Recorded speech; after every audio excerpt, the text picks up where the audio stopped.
Bismillah Youssou. Qu'il faut qu'il voit le mando.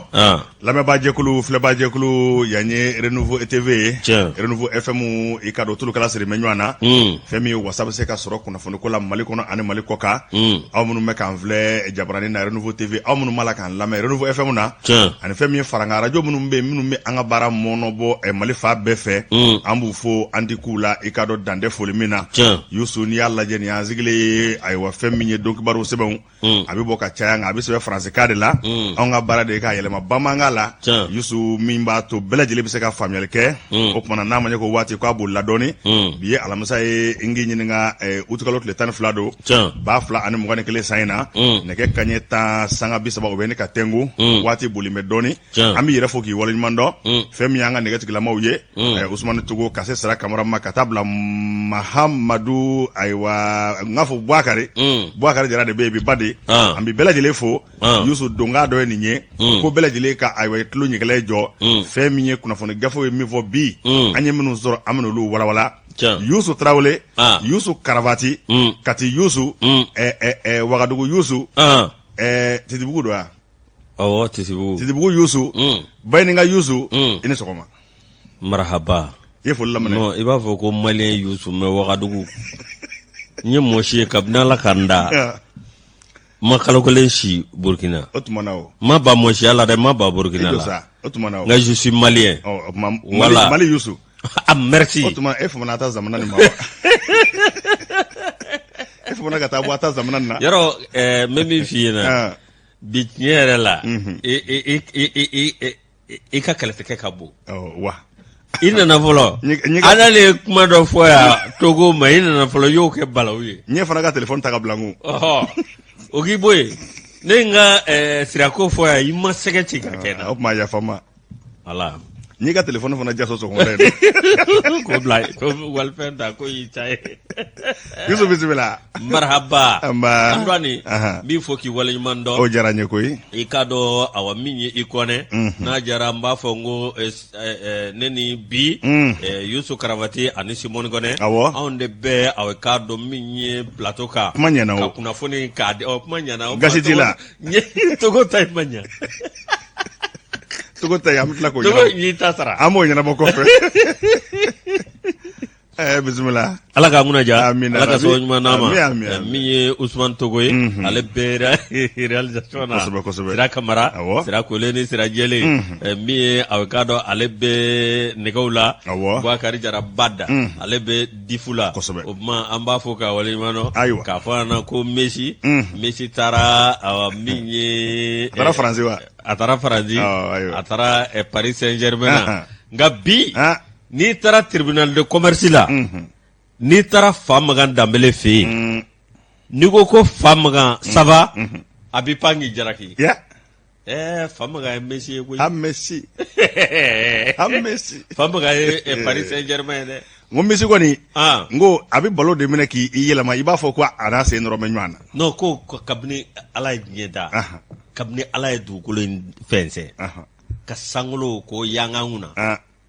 ballon nana mana mimise ni Messi kuma banao we esonarantes dona sumento nouveau no Pelé ani Diego Armando Maradona nunu be olu no mati Messi bo o bana bismillah munu muta Messi ni Cristiano suma ne ko ngoni embana mana kodi aywa o bayusu ani fogi wala mando bi gafe ikado femi tribunal administratif a président Sango ambi donna le ka yamare bi ale fana ba lambe kuma ne sanga be ko ka foli fiye Sango amba fo ya ko ka foli fo moro fana ye sebe nye folo eta tawa aynya dima aynya dima re o mbranga nyamne Youssou ame sebe mi namba wole ko challenger ame tanjo a sebe nye seginana Youssou tare femi Mali ko nyeta obala kasabati jango anga juguro nafolo ko ikado akobe kanyedo doni do rete femi jamana nyema wiye uluka wulika jo anuka haglija odeke mesababu yesrado obala kamene bi sira nunu ame ta furu yoro Youssou ikado ama zago soro ko sebe jango anga juguro nafolo ko la ni yalla je femi ministre minye shimbe ikado jiko ni kurango ani dugujugoro nafolo ko ma lamini Seydou Traoré fotugoro la ningo ba lamini ko wuli me ko ko yakun ni yalla je femi Mali bi se ka lafiya tugo bina ko mako bloc pétrolier 20 du bassin de Taoudeni tawdeni va fɛ ɲinini u y'a jira a mɛnna ko fɛn min taji ye k'a dasi bɛ yɔrɔ in na ɲinini tun bɛ senna ka bɛ waati jan nka ɲinini a nana ɲɔngiri k'a sababuya kɛ san 2012 i ka dɔn lakanabaliya nana yɔrɔ in na kosɛbɛ o fana fɛn min faranjɛla fanga maa ɲɛmaw ye kab'olu kɔni nana olu ye kuma in i ka dɔn ni k'a yuguba n'i ye Mali ani Algérie ta k'a lajɛ ayiwa sigiɲɔgɔn jamanaw don terima jamanaw don badema jamanaw don ka bɛ waati jan ɲɔgɔn dɛmɛ b'an ni ɲɔgɔn cɛ fɛn min ye kalankow ye ka taa bila lakanakow la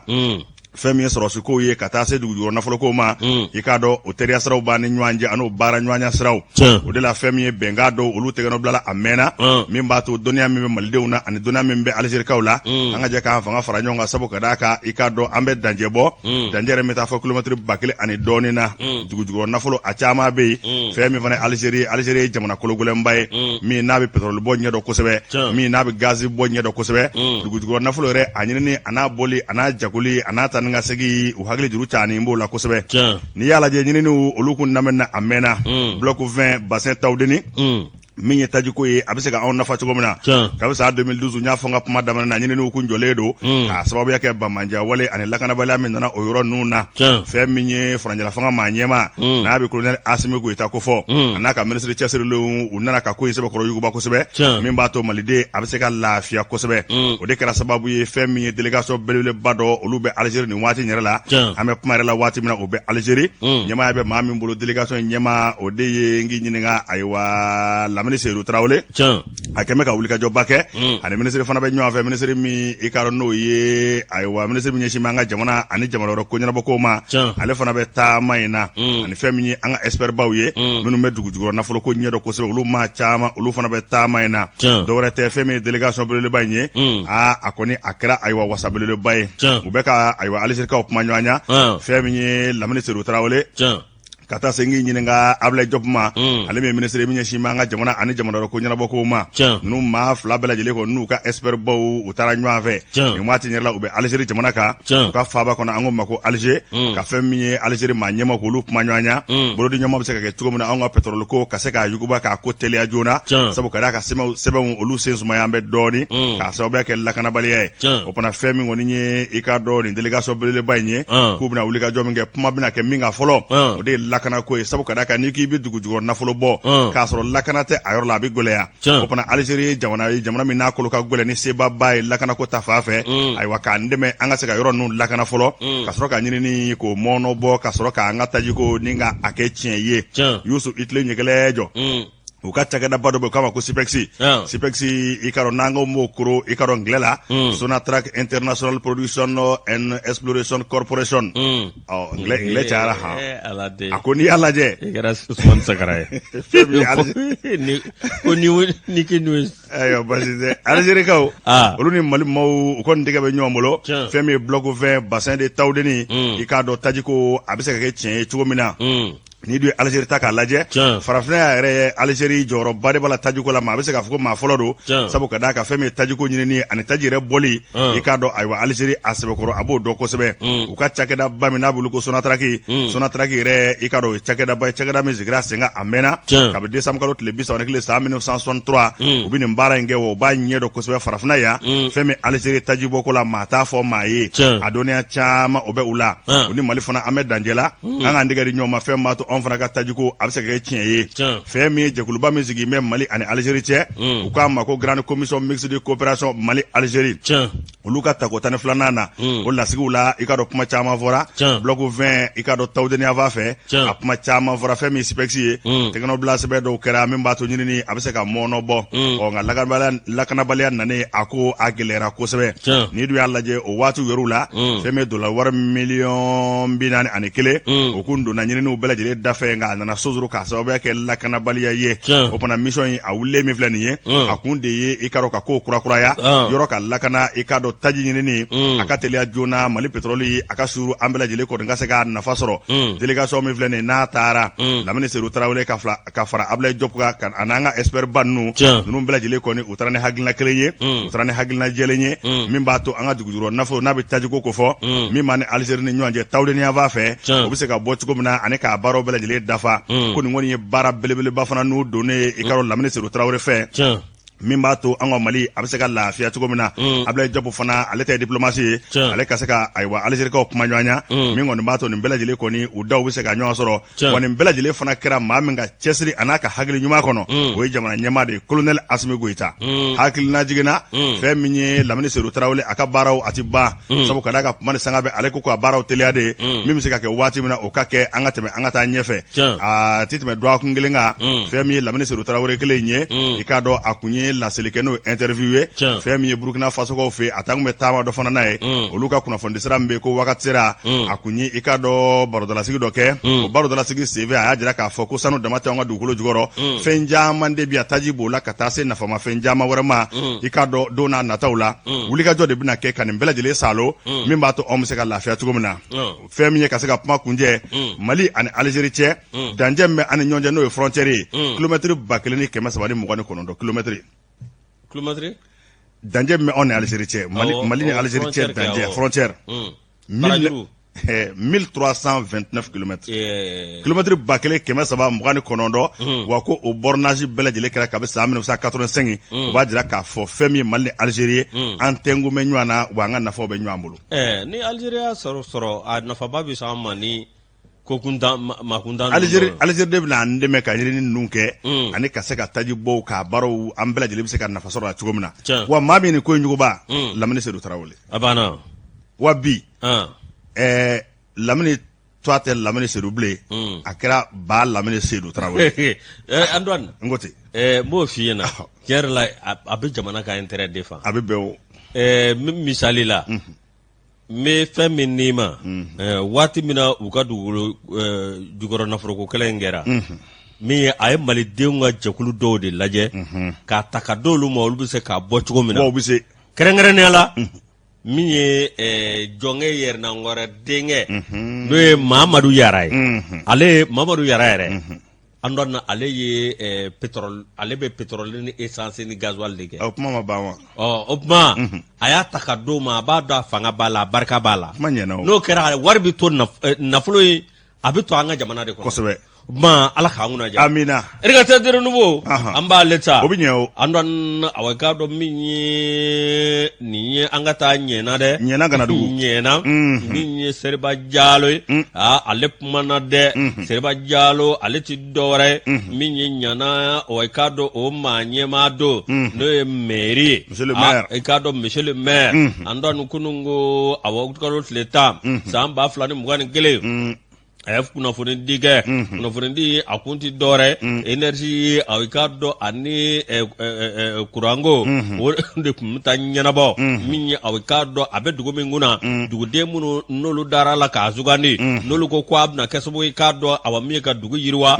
a ye kunnafoni di kɛ dɔwɛrɛ tɛ a k'a dɔn énergie bɛna cogo min na ani k'a dɔn awa min ye yɔrɔ kan ka kan nabɔ cogo min a n'a bɛ se ka tɛmɛ cogo min ani baara bɛ se ka kɛ nɔgɔya la k'a sɔrɔ min ye a bɛɛ lajɛlen ɲɛnabɔlen bannen énergie maaw olu bɛna cogo min na ni ka n'u ka baara kɛ lafiya la n'o fɔra i k'a dɔn awa min a jarala k'a fɔ a y'o yɔrɔ dɔw labɛn n'o fɔra i k'a dɔn dugu ɲɛta a bɛ maire kɔnɔ a k'a dɔn maire ma dɔwɛrɛ kɛ dɛ min ye a k'a dɔn maire ale ye a k'a dɔn ko bɛɛ lajɛlen tɛ yen nka a ye k'o ti cogo min ye ani maa min tun bɛ k'a baara kɛ ɲɔgɔn fɛ k'a dɔn o nana ka na gɛlɛya don ko la n'a ma ɲɛ o gɛlɛya kɔni donna ko la maire a k'a ɲɛfɔ dugudenw ɲɛna olu de dara la ni k'a sugandi min ye a k'a dɔn min ye nin kunnafoni di a kɛra a k'a dɔn min ye premier adjoint Salif Kulubali ale ni maire yɛrɛ ani conseil chargé de domaine à la mairie de Ɲɛna min ɲɛsinnen don dugukolo kow ma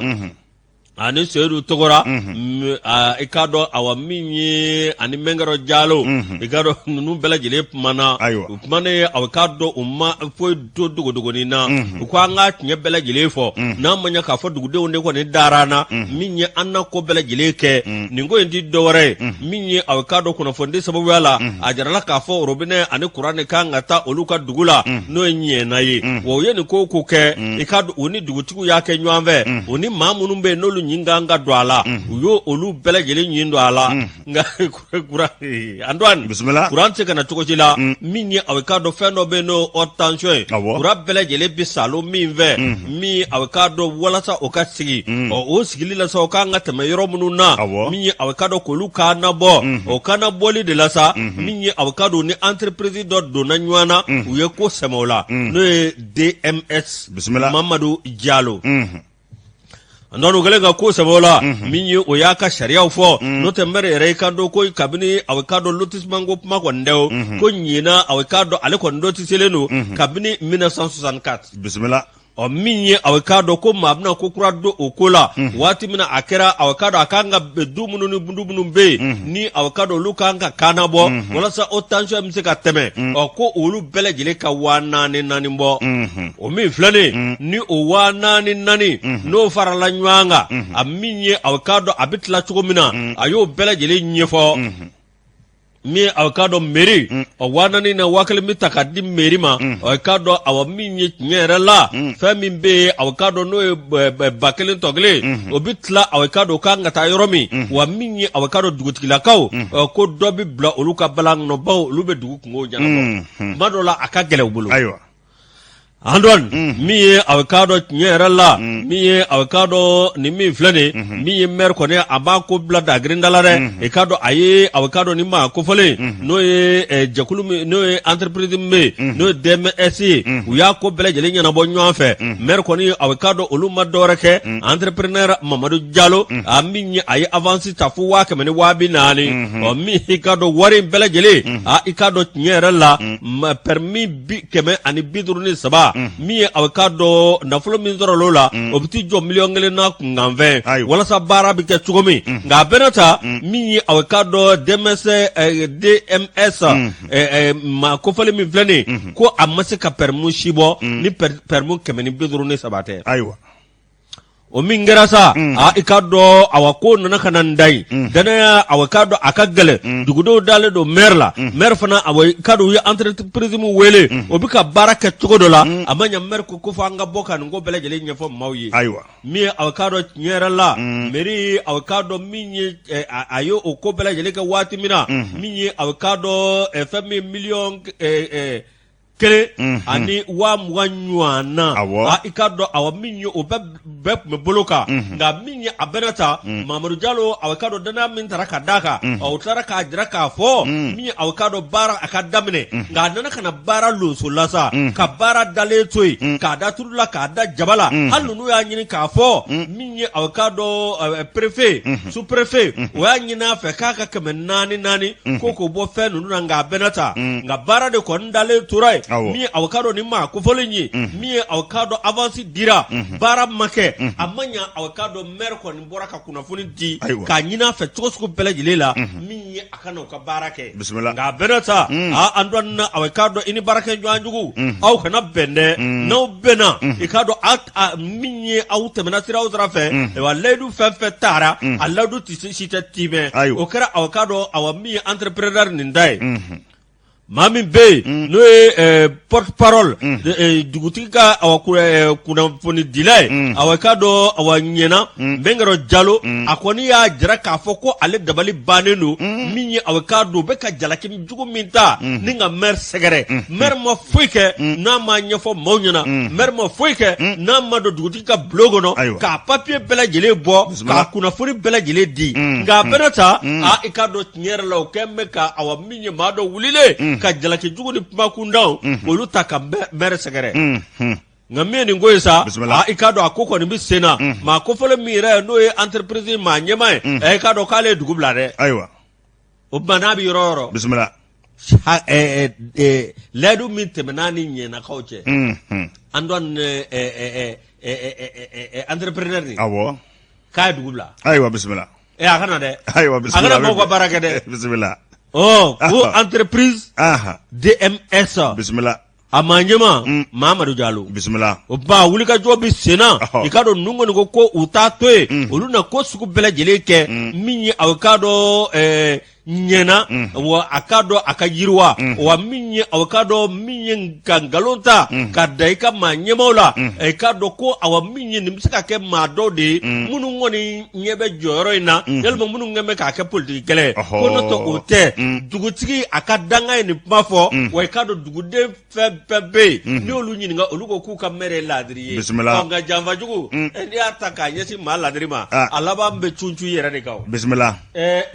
jamdere yale ka fasiri anya bo indicateur de renouveau kono Yusuf Traoré ana jamtene fo dande folimina ka nyana ka bela jele fo ganadu ka be ku bela jele fo dande folimina ne be sebenda sebemi anga makolle ne pana e ka do boko baduru keme fla bi wolofla ani duru yeni nye e ka do apma me minga abi bagar togola ko fo bagar togola apega mu nyema koro femi senekalo ka nyema koro bagar togola e ka do ni akunga ko pmaye femi bagar togola e akemme ka badola sigike femi ani kuna fondila u akara utukalo tleta tarata badola sigi mingono adasra pma chama ma ngayana ka pmata bagar togola e ka do nyawala bagari apmana folo ka jamana nyema sebe koro foku wala nyimando femi ka dugo ku ye jamana abse ka basike to mona o temene ngo femi senekala uye ayu fo ningu wala nyimando samia be danga mina adasero ma saba ko saon san femi ikado sene damne wati sene chamanje ay wakata se alabama abi puma ni mbele jele ka sabu sene bara akagole ko sebe ay wala delika minu mbe ani femi samia re tabolo ay chamo fo ula kuna fondila uye ay kuna fondila fona fo ningu wala nyimando kene fona kai femi apega mi senekala ka tomba atarku ere minye ka basigira wati mi kana blasana anare ya soro wati mina fo kata bwala adasera ni mbele jele ma fefembe senekola apmana fenja maureka o bela jele temene ko fe ikado pamake pama fona kuna sabu kada ka bagar tugula ay gole asoro abi kalo chamambo gole ami nyere kara sababu ikado fatara kasula katlaka ikado fiye boda dama ni wati na abeso ngani yeko ilaje kuma wore poyimbe kuma mi no bi milliard tan segi ko kuma fo ikado barodola segi nzeve adasera ma ninga do fala ni yalla je fasri baka kuma no ye Musa Sanyo Kamara ye ako femi kalo dama do ye bagar tugula abole ko ikado e kasola apega ma nyema koro ikado tarata utukalo tleta nya foto na re jabala la aye ikado kuna fondi baro ningo sigi senga bagar tugula ere mi ni fiye boda dirama avril kalo temene femi ngoni ni o yasro aye kalo dama do ke femi utukalo tle woro temene nye a welele kundo ani mata ne kelen wore minu ngoni njala ki man no fe ko femi resurnu ko ye ayano biti jo sefawre milliard konondo ana kunga vena femi ko resana ka nyama ko fona bagar tugula ye oni ndaka laje are boli ikado femi ko shon are ka pana caution o sarla nga o dako na mafako na fondila uye sabu ka daka oluye feunye oluye gundo la feunye ma ko ndese gi dama wala ikado keneka o nga bibi na ko ni femi ngoni abeso o pana awole mingara ikado doa kun temene ninga ta ay wakata te kono blase benga adado na olula femi ale wele ku kunte dore ale wele ku kunde ani mamnu njala ki man no fe procès verbal menu kumbe ni segasegelu kun damena ko segasegelu bana ka sego semendia o procès verbal kata te kono blake o la pole économique la ikado o bara o bela jere de ko ngera o ngatle flena ko puma do fombe ko milliard tan se ngo puma be aya jira ka fo ale to kalama wa ka fara ko mayo détourner wal mako dun ikaro ko ale ko nde ko na détourner na ikaro ko ale ko mo barake ni duya laje akolu welle kata tegono blase be ko mateme ale minute tanduruka o nga femi ngoni mawye puma taraka chare fa bela jele fe o nga puma re ni mata asunkoro ado bala ni ma dondo ka ma bota na ke kono ko ndo nga nete asunkoro eta gundo la bela jele ko mi tafo akolu ta ku nyeni ayo do ku temene kata procès verbal ni nga tegono blakala do rete anwe segasegale de ke ay wa segasegale nu ikado ulu bane ko fe procès verbal fleni ni ayo tegono bla akata so opna ko na tabla kurda ka boloka ko ta kun flani nga milliard tan sengo pama me flani nye kuno puma ko malaka fulufulu ikado kuna fondi sra fe ane sebe do kono o ko ngira ko mi na le dabali bana o la ko sebe sabo ate fengalama o kola ni yalla je akomi vome ne milliard ta ane seki ko femi fondi soutien mi na be kor ko fo ikado luka compte abe bim SA de la ko abe se kata laje abe se ka vérifier ba ka retugola aya jira ka fo femi ngoni nye ni puma nye milliard tan sengo puma ikado ko ale se ka fe fona sabo ka daka ale note na ta ɲɛdɔn o pana sabu ayiwa ko dade ye tiɲɛ ye a ko waati dɔw bala ni fana ma kuma alaba bɛ gɛlɛya dɛ Bakari Togo la a y'a jira k'a fɔ i k'a dɔn ko jɔnni ye wari a yuruguyurugu miliyari 18 min filɛ nin ye i k'a dɔn ko ni maa kɔni don k'o kɔni dɛ ko ale kɔni dɛ fɛn min kɔni b'a to ayiwa maaw ka se ka faamuyali kɛ n'i y'o yɛrɛ ta k'a lajɛ i b'a ye k'a fɔ nin wari yɛrɛ min n'a bɛ ka kofɔ fɛn min ye CMDT ale bɛ taa wari bila fond de soutien kɔnɔna la ko wari yɛrɛ min ma se wari min CMDT ma taa wari min bila k'o bɛ détourner cogo di Fasirike b'a ye mun fɔ a y'a jira k'a fɔ nin ko a gɛlɛyara kosɛbɛ nin ko min filɛ nin a ko a b'i da dɔ la ka ɲɛfɔli kɛ a ko ale bɛ bɔ yen waati min fond de soutien wari min tun bɛ kɛsu kɔnɔ i tulo ɲɛgɛlɛn jɔ miliyari 2 miliyɔn 400 wari minnu bɛ yen ni CMDT kun ka taa bila o compte in kɔnɔ nka n'a ma taa bila o ye miliyari 19 ye ani miliyɔn 700 a tilacogo filɛ nin ye miliyari 3 campagne 2016-2017 miliyɔn 9 ani miliyari 9 ani miliyɔn 800 campagne 2017-2018 miliyari 6 ani miliyɔn 900 campagne 2019 i ka dɔn n k'a fɔ campagne 2018-2019 a ko o wari yɛrɛ ma don i ka dɔn fond de soutien na jango k'o ta wari min ma don k'o bɛ ta cogo di ka gɛlɛn Fasirike b'a ye mun fɔ a y'a jira k'a fɔ Bakari Togo la a y'i sinsin nin kuma in kan kosɛbɛ a ko fɛn min ye hali ni wari yɛrɛ donna wari yɛrɛ bɔli maa kelen t'a tɛgɛ nɔ bila koyi fɛn min ye ale b'a tɛgɛ nɔ bila trésorier ye wari marala o b'a tɛgɛ nɔ bila ministre min ɲɛsin bɛ wariko ma o b'a tɛgɛ nɔ bila banque fana b'a tɛgɛ nɔ bila ayiwa yan'a ka taa CMDT la CMDT fana bɛ tila k'a cari ka taa bila sɛnɛkɛlaw ka compte de kɔnɔ ko signature o tumana ko wari min yɛrɛ kan ka bɔ CMDT fɛ k'o bila fond na o wari yɛrɛ ma se n'a fɔra ko ale y'o dun kuma k'ale b'o dun k'a to kaso la cogo di ale b'i to kaso la ka wari bɔ cogo di ko kɔni ɲininkali min maa caman i k'a dɔn olu yɛrɛ na o jaabi sɔrɔ u yɛrɛ ye fɛn min ye Bakari Togo la a don kama ayiwa kunnafoni baarayɔrɔ kɔni na a ye i ka dɔn dugawudon caman kɛ fɛn min ye Mali ye ka dugawudon kɛ Mali ye fɛn min fana ye a y'a jira k'a fɔ k'ale dan bɛ setigi Ala la wa a y'a jira k'a fɔ ko waati bi ko bɛɛ lajɛlen ɲɛnabɔ ɲinɛ ale Bakari Togo la ale ye baara minnu kɛ ani ŋaniya minnu bɛ ale la fasoko in na ko bɛɛ lajɛlen kɔni b'a dɔn nka ni waati min sera o ko bɛ kɛ ni waati min sera o kuma fana o bɛ fɔ o fana ko bɛ danga min na sisan ale kɔni ka ko ayiwa i n'a fɔ a taara tɛgɛnɔbila kɛ cogo min na kosɛbɛ k'a kan ka taa cour d'appel la nka miliyari 15 ko kuma min n'o fɔ mɛ nin ye a ko a t'a kalama ale ma wari détourné wa fɛn min miliyari 15 ko kuma ye n'a dunna a dunna kɛ fa dɔ fɛ a ka kuma yɛrɛ la a ko to yɛrɛ ma bɔ Guwabuguda la ko ka se to dunnaw ma ko n'a fɔra k'o to dunna ko tobilikɛlaw ka ɲininka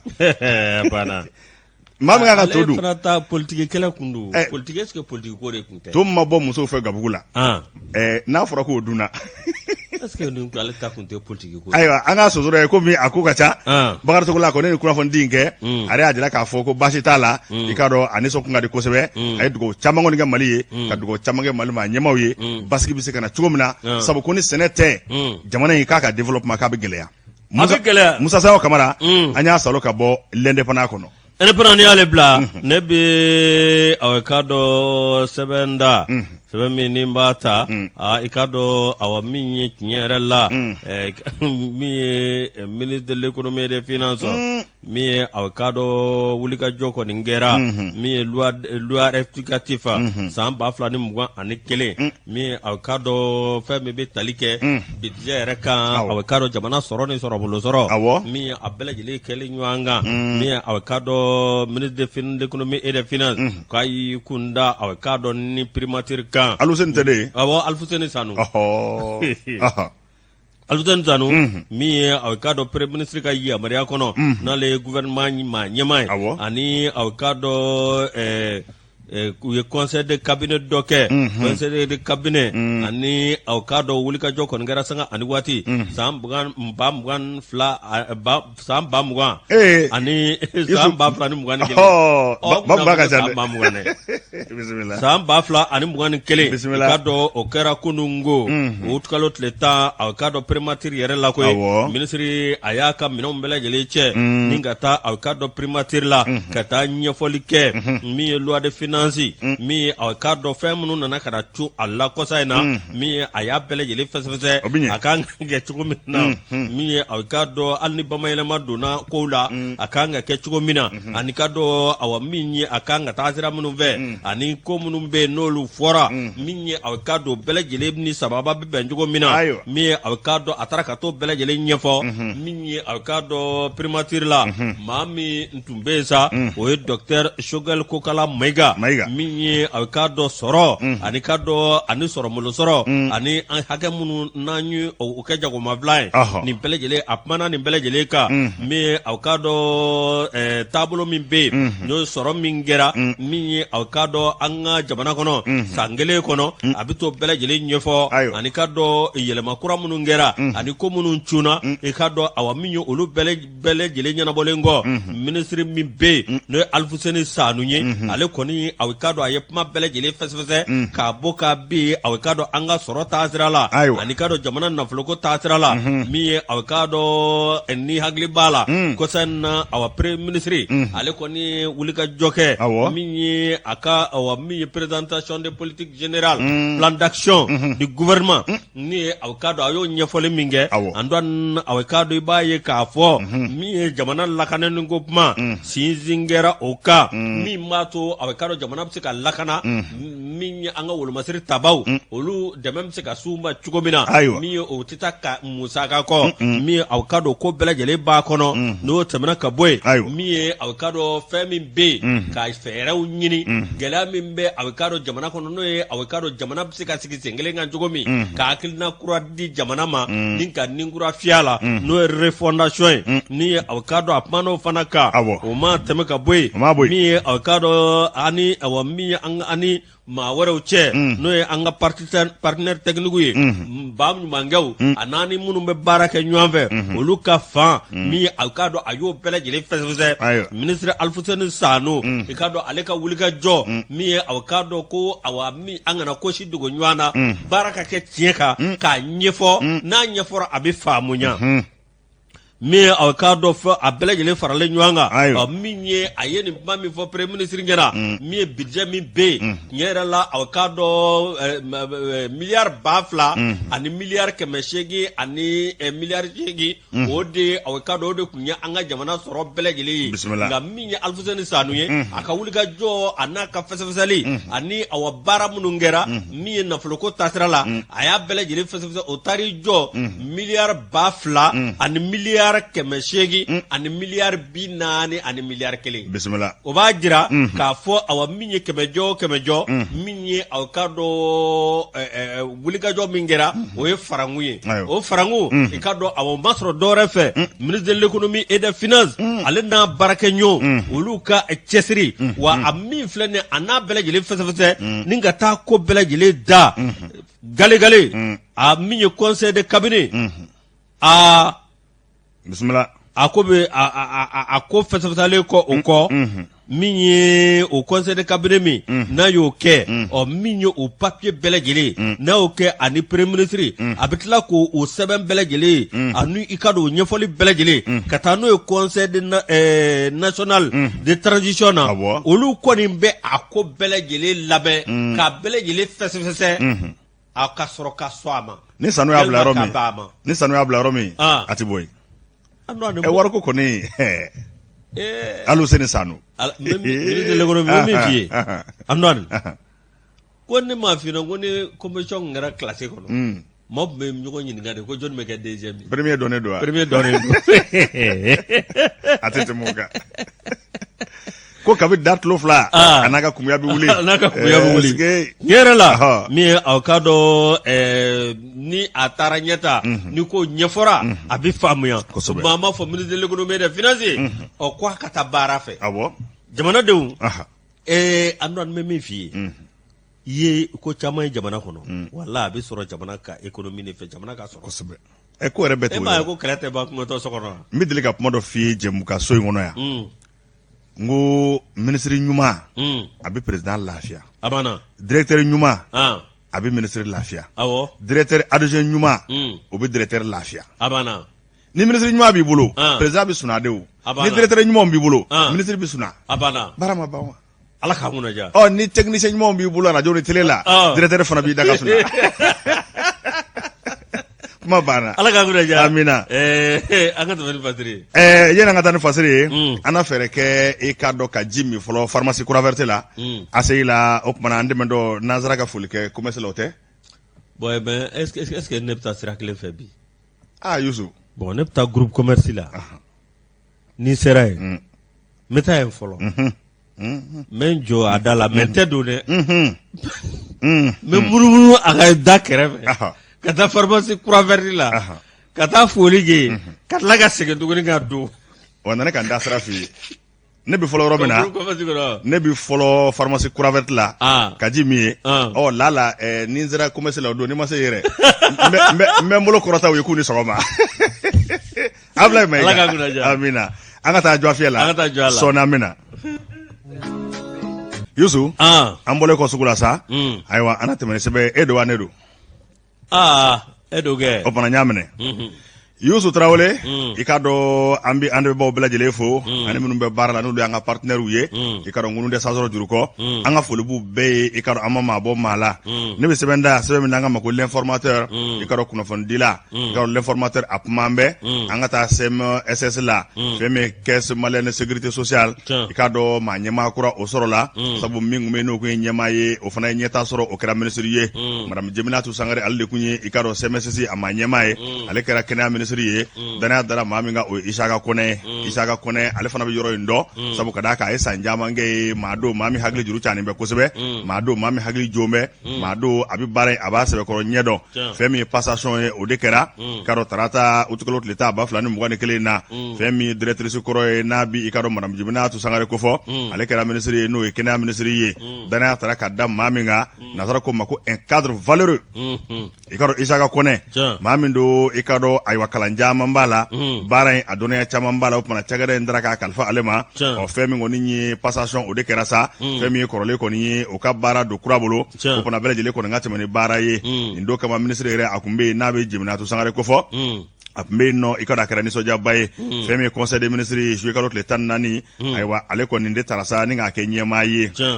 n'i ye ko in da k'a lajɛ fɛn min Isaka Kɔnɛ yɛrɛ ye ayiwa a sigira i ka dɔn k'a bila yɔrɔ ɲɛmaaya la caisse malienne de sécurité sociale ye ko a diyara baarakɛla bɛɛ lajɛlen ye sabu maa don ayiwa a bɛ baara in sɛbɛkɔrɔ ɲɛdɔn fɛn min ye directrice kɔrɔ ye madame Jeminatu Sangare a nisɔndiyara a ye kuma min kɔnɔna la a ye foli ni tannu kɛ ka ɲɛsin i ka dɔn CMSS a baarakɛla bɛɛ lajɛlen ma k'a daminɛ ɲɛmaayaso la ka cari an ka marabolo bɛɛ lajɛlen kɔnɔ u bɛ baara min na a ye bɛɛ lajɛlen fo i ka dɔn dantɛ foli min na a y'a jira k'a fɔ ale taara ka baara to yɔrɔ min na a d'a ma la k'a fɔ Isaka Kɔnɛ a bɛna baara ta o yɔrɔ kelen la fɛn min kɔni b'a to wasa ani nimisi wasa o bɛ se ka sɔrɔ cogo min na a y'a jira k'a fɔ k'u bɛɛ lajɛlen bolo ka to ɲɔgɔn bolo u ka fara ɲɔgɔn kan sabu ka d'a kan ni maaw n'a farala ɲɔgɔn kan ka baara kɛ ni hakilina kelen ye a dɔw b'a la ɲɛtaa o bɛ sabati kosɛbɛ caisse malienne sécurité sociale cakɛda don cakɛda min i ka dɔn n'a nafa ka bon kosɛbɛ b'a ye k'a fɔ Isaka Kɔnɛ a talen filɛ ni k'a kɛ o ɲɛmaa ye fɛn min Isaka Kɔnɛ yɛrɛ ye kunnafoni caman kɔni y'a jira k'a fɔ k'a bɛ baara in ɲɛdɔn sabu a bɛ san caman bɔ a tun bɛ baara kɛ yɔrɔ in na fɛn fana ye ministre a ye kuma min fɔ a ko n b'a dɔn k'a fɔ i bɛ baara min na i y'a ɲɛdɔn o fana n b'i jija hali bi i ka dɔ fara baara kan min b'a to ne taara k'a to yɔrɔ min na ayiwa a ka se ka salo ka taa ɲɛfɛ hali bi fɛn min ye madame Jeminatu Sangare ale ye nin kuma in fɔ Isaka Kɔnɛ yɛrɛ a nisɔndiyara kosɛbɛ a ye foli ni tannu kɛ ka ɲɛsin jamana maa ɲɛmaaw ma ka ministre fana sɛbɛkɔrɔ fo ale bɛna min nɔnna bila i ka dɔn k'a jira k'a fɔ baarakɛlaw fana ka bɛɛ lajɛlen fo k'a jira k'a fɔ danaya min taara ka da ale kan a n'a fɛn bɛɛ lajɛlen kɛ danaya ye ni k'a minɛ a fa fɛn min ye CMSS a baara a bɛ se ka san sɔrɔ cogo min na ayiwa n'a ka cɛdenw bɛɛ lajɛlen kɔni n'u tɛgɛ di ɲɔgɔn ma ka baara k'a tɔ mɔɔnɔbɔ n'i y'a ta k'a lajɛ maa wɛrɛ tun bɛ kɛnɛ kan n'a bɛ conseil d'administration o maa dɔ ko fɔ ale fana kumana i ka dɔn danaya min taara k'a da Isaka Kɔnɛ kan ale y'o foli kɛ ni k'a sɛbɛkɔrɔ jija a ka baara la fɛn min inspecteur en chef Isa Keta ale fana kumana i ka dɔn ale ko o fɛn kɔni ye baara ɲɛ k'a ɲɛna kosɛbɛ wa fɛn min ye madame Jeminatu fana ye a ye dugawu donko ye k'a jira k'a fɔ n'i ye a kɛra ministre ye danaya min taara k'a da k'a dama la jamana ɲɛmaaw dama la k'a fɔ a bɛ danaya minɛ a fa o danaya fana ka ta k'o da Isaka Kɔnɛ kan k'o kɛ CMSS a maa ɲɛmaa ye ko nin bɛɛ lajɛlen kɔni bɛ danaya o de ko fɔ wa maa minnu kofɔlen filɛ nin u bɛɛ lajɛlen b'a dɔn k'a fɔ i ka dɔn dɔnniya caman b'u la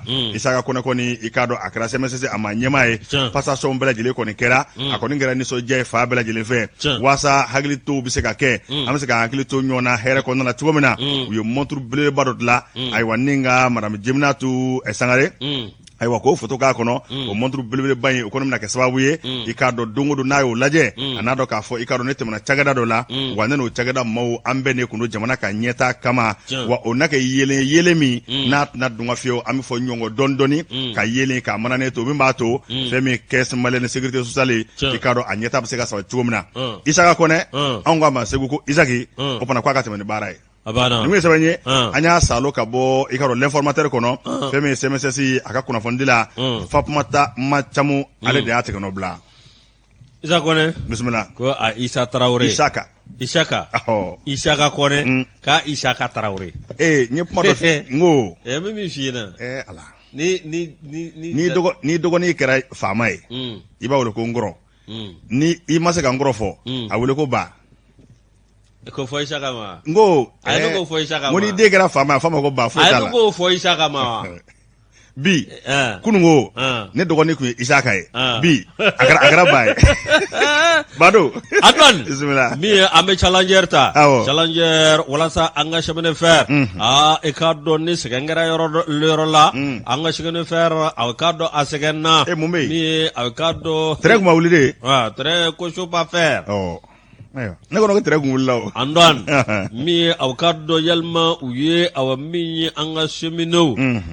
min u y'u nɛgɛ de wa a ka dɔn an ka gouvernement fɛ wa a kun jirala k'a fɔ min ye chemin de fer a ka dɔn Bamakɔ Kayi min a ka dɔn société min bɛ yen n'o ye patrimoine ferroviaire a di Mali n'o ye a ka dɔn Soma Sopafer bismillah Sopafer e ka dɔn olu kɔni ye wuli ka jɔ kɛ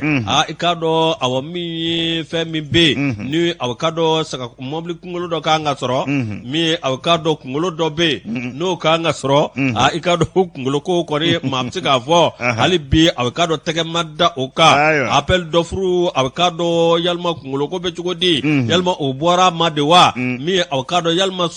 Sopafer maaw u ye appel d'offre kura de kɛ wa i ka dɔn awa min ye ka feere kura latigɛ wa yalima a ka dɔn nafolo minnu bɔra ni a kun kɛra jigiya ye n'o bɛ t'i jɔ a ka dɔn miliyɔn caman na fo ka taa se miliyari ma walasa a ka dɔn min ye yɔrɔ ka labɛn min ye fɛɛrɛw ka kɛ min ye Sopafer a bɛ se ka bila sen kan cogo min na k'o kɛra cogo di o tuma Sopafer équipe min bɛ yen a jɛkulu min b'o ko kunna olu y'o kɛ cogo di ɲininkali bɛ yen o ko a ka gɛlɛn min ye o jaabi o ka gɛlɛn min ye a ka dɔn kabini ministre min kun bɛ yen n'o ye Makan Fili Dabɔ ye ale y'a fɔ kabini juillet san 2021 min ye a ka dɔn o y'a sɔrɔ ale ye ministre des transports et des infrastructures ale kɔni ye damasuyɛ k'a fɔ min a ka dɔn ko ye a bɛ ta ba la nka hali bi n'a ka bi min a ka dɔn an ka nin yɔrɔ min filɛ nin ye n'o ye Sopafer a min ye a ka dɔn maa ma tɛrɛn kan mɛn min i ka dɔn tɛrɛn ma bila sirabaden kan to ka minnu ka communiqué kala o de do wa olu de do kɛ Tɛrɛma bila sirabaden kan maa ma fɛn ye ala jarala k'a fɔ ko baara dɔw bi kɛ min b'a to a ka dɔn pɔn minnu bɛ yen ani nɛgɛsira yɔrɔ minnu bɛ yen olu na labɛn n'a ma ɲɛ nin kɔ min ye jɛkulu min bɛ yen n'o bɛ Sopafer kunna nin cogo la ko munna o tɛ se ka yɛlɛma don olu ka ko la yalima o tɛ se ka bɔ yen ka na ni maakɔrɔ wɛrɛw de ye wa min a ka dɔn Kayikaw olu kun sigilen don ka tɛrɛnko kɔnɔ bi hali bi n'a ka bi maa ma tɛrɛn kun kan mɛn an minnu ye Katikaw ye an kɔni kun bɛ taa an ka feere minnu kɛ n'o ye a ka dɔn bangoro ni jaba n'i taara Mayina ni i ka dɔn awa min ye olu tun bɛ jɛgɛ feere olu tun bɛ fɛn wɛrɛ kɛ nka a bɛna ta o y'a sɔrɔ semaine fer bɛ sen kan min ye a ka dɔn Sopafer min bɛ yen n'olu kan ka wuli ka jɔ kɛ nin na yalima a ka dɔn fɛn min bɛ yen n'o bɛ tali kɛ a baaramisɛnninw kan n'o ye accès technique ye ko yalima o ko bɛ cogo di o tuma yalima bonne gouvernance min fɔra min ye ka yɛlɛma don ko taabolo la min ye yɛlɛma ɲuman walasa jamana ka ɲɛtaa bi sabati ko o ko bɛ cogo di nin ko in na min ye ministre min bɛ yen n'o ye ministre Madame Danbele Madina Sisoko ye ale kɔni welelen don min a welelen don a ka nin ko ninnu bɛɛ lajɛlen ɲɛɲini k'a la fɛsɛfɛsɛ walasa a k'a dɔn an ka tɛrɛn a ka bila nɛgɛsira kan cogo min na ala k'an kunna ja nin sɛbɛn an ye nin bɔ sɛbɛnkɔnɔ sɛbɛn minnu b'a wele ko challenger an b'u fo i ka dɔn dantɛ foli min na fɛn min ye Jelibugu mairie ye ayiwa monsieur le maire Fode Mamadu Konatɛ Dirisa Togola ale ka fasiri don dɛ Dirisa Togola an b'a fɔ k'a waleɲuman dɔn o tuma ne bɛ sɛbɛn da sɛbɛn min n'a bɛ l'indépendant ko fɔ l'indépendant an bɛ taa jɔ a sɛbɛn ɲɛ filanan na i ka dɔn fɛn min ye Kodowari ka dɔn i ka dɔn k'o mɛnɛna an fɛ yan ni k'a bila ka taa Kodowari sabu ka d'a kan ko mandat d'arrêt international kun b'a kan Guillaume Soro ale masuruna maa don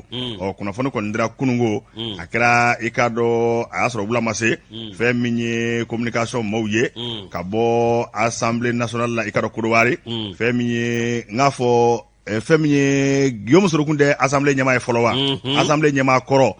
o ka kunnafoni dila kunnafoni de bɔra o fɛ yen k'a jira k'a fɔ ko fɛn min y'u ka maa dɔ ye o cɛ in dɔ ye ko Musa Touré ale de ye kunnafoni di k'a fɔ ko tarata utikalo tile 10 ko cɛ min bɛ n'a tɔ ye ko Sese Suko Mohamed u k'a ma ko Ben Sugu ale kun ye Dabu i k'a dɔn o maire kɔrɔ ye ko maa dɔw y'a ta yaw ka tunu n'a ye Bamakɔ yan ko maa 4 ko ayiwa ni ka fɛn dɔ a kunkolo la ayiwa ni ka taa n'a ye k'u tun bɛ mobili dɔ kɔnɔ min n'a vitre fini n'o ye katikati ye